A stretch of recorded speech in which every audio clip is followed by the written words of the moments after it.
Radio Publique Africaine.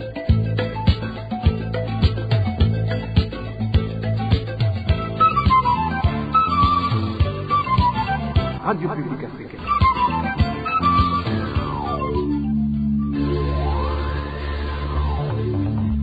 Ni umwanya w'amakuru mu Kirundi. Mukaba muyashyikirizwa na Hervé Niyuhire. Ndabaramukije nshuti n'abakunzi ba radio RPA, kaze mu makuru twateguriye agizwe n'izi ngingo nkuru zikurikira.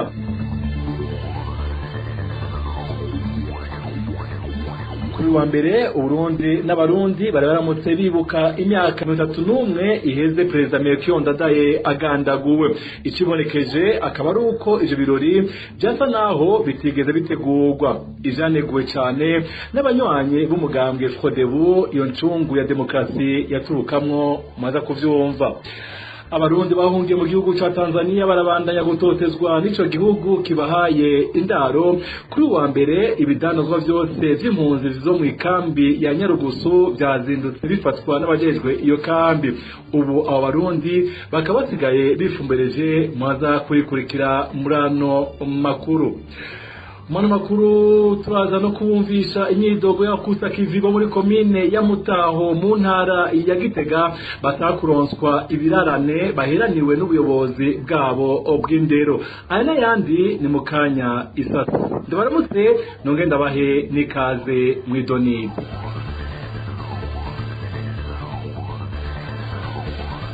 Ndasubiye kubaramutsa kuri wa 21 Gitugutu Uburundi bwibutse imyaka 31 irangiye incungu ya demokrasi Melchior Ndadaye agandaguwe.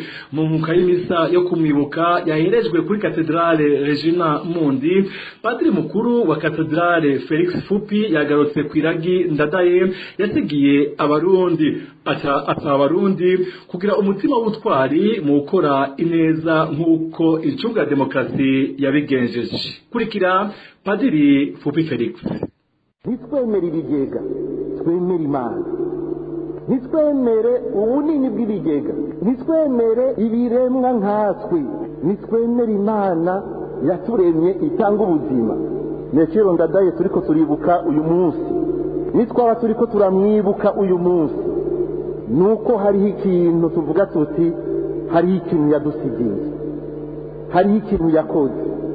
Itunga yari afite, ingabirano yari afite, nuko tuvuga tuti turabona neza yuko yagomvye kuyisabikanya n'abandi kugira ngo ayikoreshe ku neza y'igihugu cyose, ku neza y'abarundi.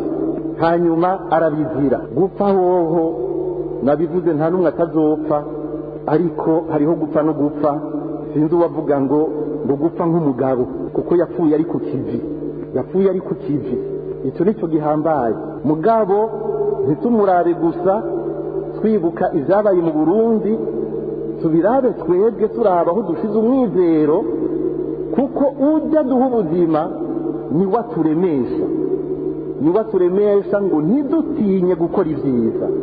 Abatwibuka, abatwita incungu z'Uburundi, umuco tubabonamwo mu bihe babayemwo bose ndabashize muri rusangi, turabona umutima wo kudatinya, umutima w'ubutwari, aho umuntu ashingira intahe icyo yemera kandi abona ko ari cyo cyiza akagikurikirana naho ashobora kukizira.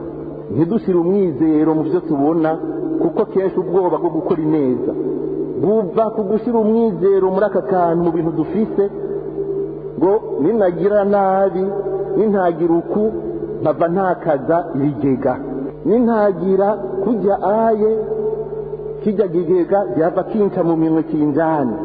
Dusaba umutima wo kubohoka, umutima wo kwidegenza. Itunga ntiritubohe, ntitubehe dutunzwe dukoreshwa no kurondera amaronko adatunganye. Itunga ryiza Imana ishaka kandi hezagira ryama ritungisha abandi. Ivyo bikorwa rero bijanye no kwibuka iyo ncungu ya demokrasi y'u Burundi ngo vyatunganijwe nabi cane ku bwa Leonce Ngendakumana. Iyo inaribonye mu mugambwe Sonya Frodebu avuga ko abazwa n'ingene leta y'u Burundi yatunganije ibirori vyo kwibuka uwo munsi.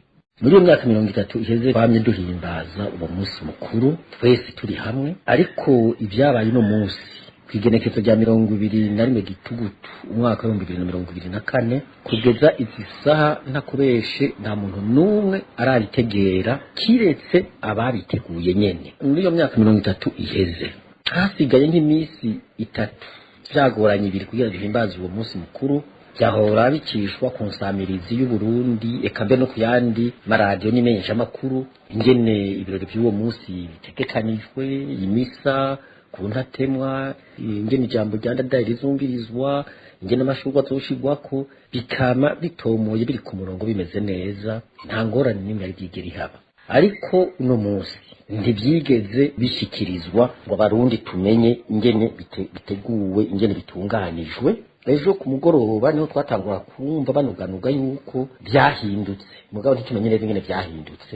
Ingorane rero yaciye haba ya mbere ni imisa kwitaba imisa. Kuri urwo rupapuro rw'integuro y'ibyo birori by'uno munsi batangurira hose, haba ku ntatemwa batangurira ku muhuza wo bita ombudsman, gaheza ku mukuru w'igihugu n'umutambukanyi wiwe. Mu misa batangurira kuri ombudsman bagaheza ku mukuru w'igihugu. Nta namwe byaboneka ko abandi baza kwitaba iyo misa canke bagenda ku ntatemwa. Ari ingorane ya mbere kuja mu misa. Tugenda gute? Baremera ko twinjira, ntibemera ko twinjira. Abantu bavuga bati reka duve kugenda, nibadusubiza inyuma turasubira inyuma. Abavyiyumviriye uko bagiye mu misa, abatavyiyumviriye uko ntibaje mu misa, ntibitavye misa. Yaciye yitabwa n'abantu b'abategetsi gusa. Ingorane ya kabiri yahabaye ni kuza gushira ku ingori z'amashuri. N'ubu turumva ko hariho abatari bake, harimo mbere n'abegereye munsi perezida Metero Ndadaye bo batashize ko izo ngori z'amashuri. Uko byagenze jewe hose nagiye ku ntatemwa imisi iheze, nta bariho bafasha uko byahora bigenda, karakajagari kadasanzwe. Abantu bagakoma induru bati none twicara he, duhagarara he, amashurwa afiswe nande, yandikwa nande, karakajagari byose nta kimwe cyari gitegekanijwe.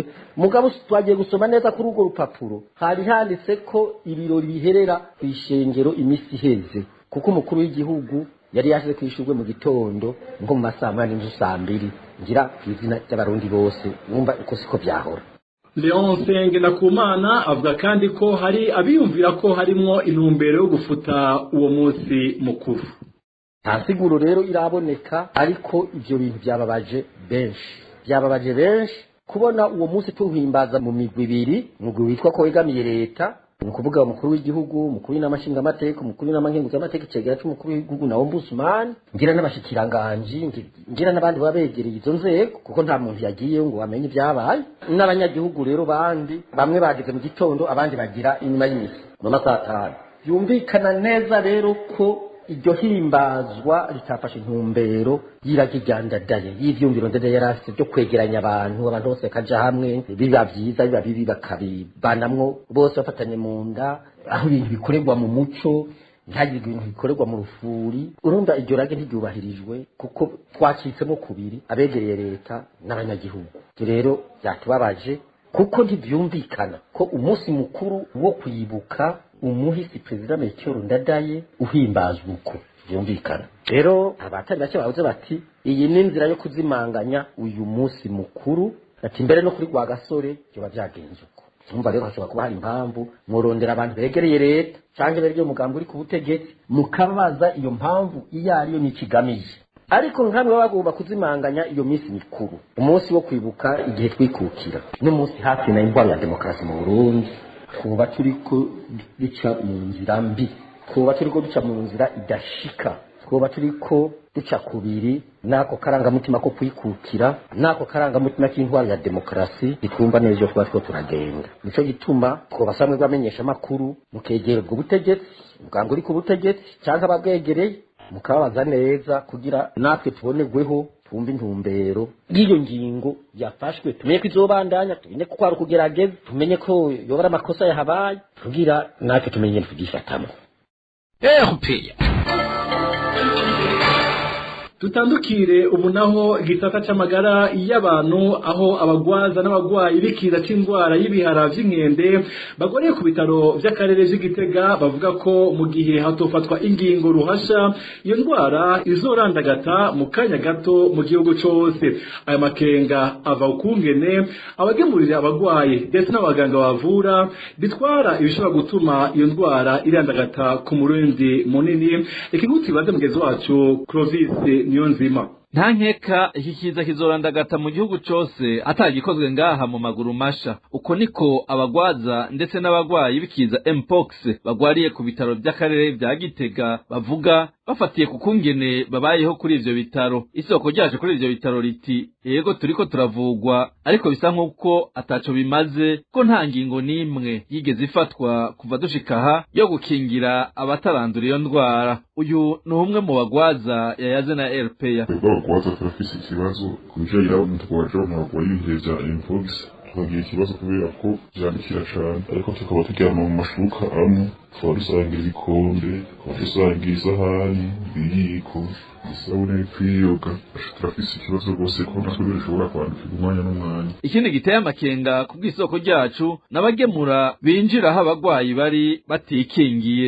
Giteye amakenga n'abantu bazana amavizite kuvuga bazana ijya kuraba abantu nabo nyene bashikira mu kigo tuba turwarikiyemo abantu usanga rero nabo nyene bashobora kuhandira ku kantu kuko bapfa kwinjira batikingiye kandi nabo baje kuraba bagwaye baherekanye ibintu. Kandundura ngo n'abaganga babakurikirana bijajaye aho baza kubavura batikingiye bava ngaho bagaca baja kuvura abandi bagwayi ariko bo batagwaye iyo ndwara. Amakuru y'ubuzima n'amakenga ku bijanye n'abo baganga badutera imiti aho usanga badutera imiti atari ibikoresho bafise vyo kwikingira ndavuga kwikingira nk'amaga canke imifuka ku munwa kubera yuko usanga bahejeje kudutera imiti bashobora gukora ku bandi bagwayi agira amakenga rero ko bishobora kurandagata rwose ugasanga babifashe ngo ntibabashikire. Ico dusaba turasaba ko abajejwe amagara y'abantu ikibazo bagifata mu minwe cane cane leta y'Uburundi kubera yuko n'akaranda kariko karandagata kandi akabititaye. Ndasaba rero ko abajejwe gushikirana n'amagara y'abantu borabo bagafata ingingo tutarahona. Mu gihe kuri ivyo bitaro hari hubatswe ayandi mahema abiri kugira ngo abagwayi b'iyo ndwara baronke aho barara, ubona ko mu bitaro hari huzuye. Isoko ryacu aho ku bitaro vya Gitega vyatumenyesheje ko n'ayo mahema yarengewe mu gihe abandi bagwayi baguma bashika kuri ivyo bitaro. Arakoze Clovis Niyonzima. Abandi bari mu yabira n'abarundi bahungiye mu gihugu ca Tanzania badasiba gutotezwa uko bukeye uko bwije. Urongoye ikambi ya Nyarugusu ari kumwe n'abapolisi hamwe n'abasanzwe bafasha gucungera ikambi bazindutse batwara ibidandazwa impunzi cururiza mu mazu. Ubu agahinda akaba ari kose muri zo mpunzi. Inkuru twateguriwe na Dani Claire iratwumva. Siasa Majenje arongoye ikambi y'impunzi ya Nyarugusu mu gihugu ca Tanzania ari kumwe n'abapolisi bazindutse basaka mu mazu y'impunzi mu mazone ya 2, 9 hamwe n'10. Impunzi muri iyo kambi zimenyesha ko hanini bahiga imiryango isanzwe ifise twidandaza mu mazu bakaba bagiye babitwaye nk'uko bivugwa n'umwe muri izo mpunzi. Igihe cy'icumi n'imwe abashungushungu n'abapolisi b'abapolisi hamwe n'abantu bakoramwo amakazi Frenki Amurema ni ukuvuga barongowe n'umukuru w'inkambi Manjenje bavyutse mu gatondo ka kare. Igihe cy'icumi n'imwe niho bavyuka kuja kwisahura mu mazu y'abantu baramena barasahura ibintu rero cyane cyane ibintu batwaye ni utuntu abantu bagerageza gushyira mu badandaza bashyira mu mazu. Uretse ibidandazwa ikintu cyose gifise agaciro bagenda bagitwaye. Imodoka yapakira ivyo batwaye. Amasoko yacu avuga ko iyo modoka bari bayinyegeje kure yaho bagiye gusaka. Niho abantu bariruka ko babipakiriye mu kibuga cyo mu zone y'10. Igare hagati mu kibuga mu zone y'10 niho bayerekeje. Bataragara n'ibyo umuntu atunze mu nzu ubutunzi bw'umuntu afise mu nzu aramutse yinjiye batwara byose basaba gusigira bapakiye babitwara nk'abivye. Izo mpunzi z'abarundi aho muri iyo kambi ya Nyarugusu zikaba zugarijwe n'agahinda nk'uko bivugwa n'isoko ryacu. Basaba ababishoboye kubatabara. Turatabaje n'ukuri kugira ngo bikunde n'ukuri iki kintu cyababaje cyane kuko abarundi tugutotezwa cyane bitera ubwoba. Tugeke turabo kwande tuzobaho gute bizogenda gute ubuzima bwacu bugiye kumera gute. Turatabaje n'ukuri murabe icyo mwokora twebwe aho Tanzania ni ukuri tugeragane twacumuye iki twese twacumuye iki abarundi. uruganda rwa RPA ntiturashobora kuronka Siasa Majenje arongoye ikambi ya Nyarugusu kugira agire icyo ashikirije. Tukengurukire nawe Dani Claire iratwumva mukaba mwomenya ko kuri uyu wa mbere nyene mu ikambi ya Nduta iraho nyene mu gihugu ca Tanzania bari baramutse bahabwa ibifungurwa impunzi zikaba zaguye mu gahundwe zihawe ibifungurwa vy'iminsi 8 gusa mu gihe zahora zironswa ivy'iminsi 28. Amakuru ava muri iyo kambi amenyesha ko gushika ubu batigeze babwirwa icyatumye baronswa ifungurwa bike cyane.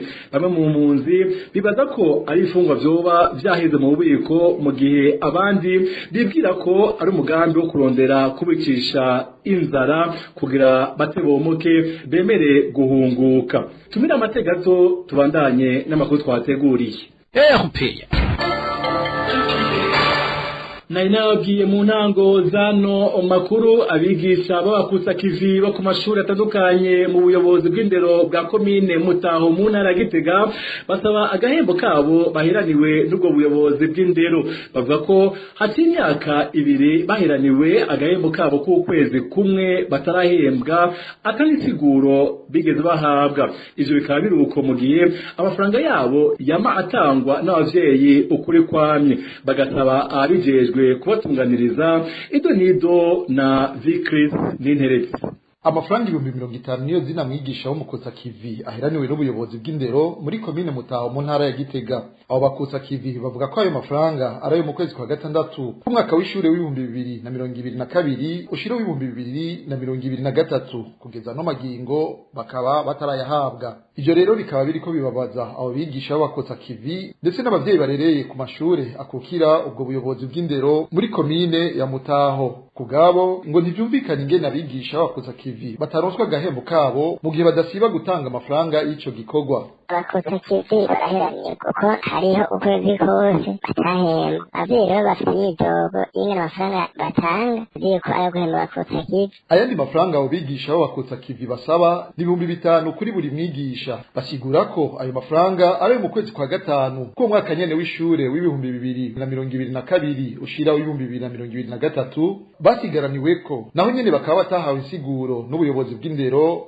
bwa komine Mutaho. Uretse abo bigisha b'abakotsa kivi basaba kuronswa agahembo kabo n'abavyeyi barereye ku mashure akukira ubwo buyobozi bw'indero bwa komine Mutaho basaba guhabwa umuco ku mafaranga bama batanga kuko yoba badakora ico yagenewe. Haba ariko abakotsa kivi benshi cyangwa bake umunyeshuri wese ahamagariwe gutanga 36 ku mwaka. Hano kuva ku mwaka 9 umwaka utanguye acariho abayobozi bo yose barakorera ita baca barunka mu ntuzeyi kuri konti y'ukoje muri kopeki kwa Mutaho. Ariko rero itangaje baba abavyeyi baba abayobozi nta n'umwe amenya amafaranga ari kuri iyo konti ahubwo gusa barikuye gushira ku mugabo ikiwasho ntibazi na kimwe. Mu ruganda rwa RPA twarondeye Mbazumutima Anatole umuyobozi w'indero muri komine Mutaho ariko turamukena.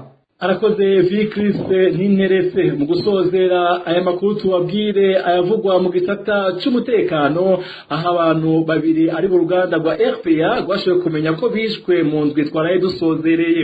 Uwa mbere n'umugabo yitwa Mbarushimana Oscar batazira Nzamburi yishwe arashwe ku munsi wa gatatu uheze n'umupolisi azwi ku mazina ya Inahazwe Goderive batazira Mama Leta hari ku mutumba wa Gatongati muri zone Rugari muri komine n'intara ya Muyinga.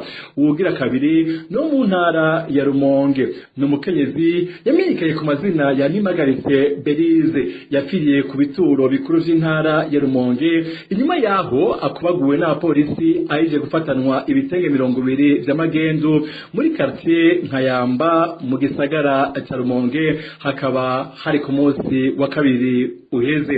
Akaba ino ngaha nshuti namwe bakunzi ba RPA amakuru twateguriye aciye agarukira. Habashime wewe mwese mwateza abiri ano makuru bagenzanje umunsi kucafashije kugira ano makosha uturukanywa nkaba ndabakengurukiye kuri mikro mukamari kumwe na Elvin Uhire nkaba ndabasezeye.